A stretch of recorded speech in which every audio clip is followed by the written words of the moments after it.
చాలామంది విమెన్ ఏంటంటే జాబ్స్ చేస్తున్నారు ఇప్పుడు అందరూ.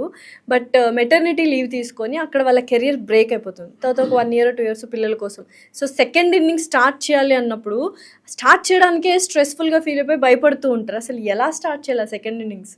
వీళ్ళందరికీ నేనేమంటున్నా, ఏం చేద్దామన్నా భయపడుతున్నారు మీరు. కానీ 10 ఏళ్ళు జాబ్ చేసారు టెన్షన్ లేకుండా, ముందు అది మర్చిపోతున్నారు ఏంది మీరు? నాకు అర్థం కాదు. ఒక ఫైటర్ లేడీ ఇంజనీరింగ్లో మార్కులు కొట్టింది, ఎంబీబీఎస్లో మార్కులు సంపాదించింది, ఎండి చేసింది, అన్నీ చేసి కొందరు డాక్టరు, ఇంజనీరు, లాయరు, లేకపోతే teacher. You have done fantastic job కదా. మళ్ళీ ఇప్పుడు వచ్చి అరే ఏదో కొత్తగా లైఫ్లో ఫేస్ చేస్తున్నట్టు ఫీల్ అవుతున్నారు. నాకు అర్థం కాదు. Start fresh. మీరు జస్ట్ మొరేల్ వదిలేస్తున్నారు. You are losing your courage. అని ఇక్కడ మీరు ఏం చేద్దాం అనుకుంటున్నారో డిసైడ్ అవ్వండి. రెండోది, సెకండ్ ఇన్నింగ్స్లో చేస్తున్న పెద్ద తప్పేం తెలుసా? అందరూ 50,000 జాబ్ వదిలేసినావు. Don't look at 50,000. Start something. 10,000 go to a school, teach something. నీకు 10,000 జాబ్ ఇవ్వడు ఎవడు. రేపు ఇస్తారు నీకు ఆఫర్ లెటర్ కదా.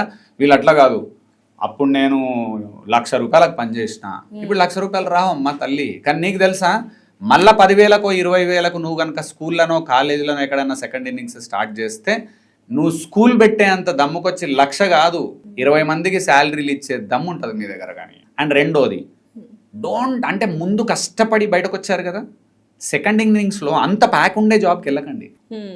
ఎందుకు? జాబ్ అప్పుడు ప్యాక్ ఉంది, పిల్లలు లేరు. ఇప్పుడు పిల్లలు ఉన్నారు, హస్బెండ్, ఇల్లు, హంగామా, యు కాంట్ హ్యాండిల్. మళ్ళీ వెళ్ళి టైట్ అయితే ఏమవుతుంది తెలుసా? ఇంట్లో కొట్లాటలు, లొల్లులు, ఫైట్స్.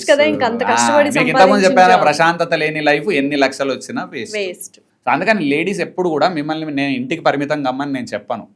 కానీ దేవుడు ఒక గమ్మత్తైన రెస్పాన్సిబిలిటీ మీకు మాత్రమే పెట్టిండు, మాకు పెట్టలేదు. ఎందుకు పెట్టలేదా నువ్వు నన్ను అడిగినావు అనుకో, నువ్వు పోయి దేవుణ్ణి అడుగు, నన్ను అడగక క్వశ్చన్. ఒక మంచి గేటెడ్ కమ్యూనిటీలో 3 BHK and 4 BHK luxury amenities తో ప్రైమ్ లొకేషన్ లో లైఫ్ లీడ్ చేయాలి విత్ అఫోర్డబుల్ బడ్జెట్ లో అనుకుంటే మాత్రం డెఫినెట్లీ ఇండిస్ సియా ప్రాస్పెరో అని కాంటాక్ట్ అవ్వాలి.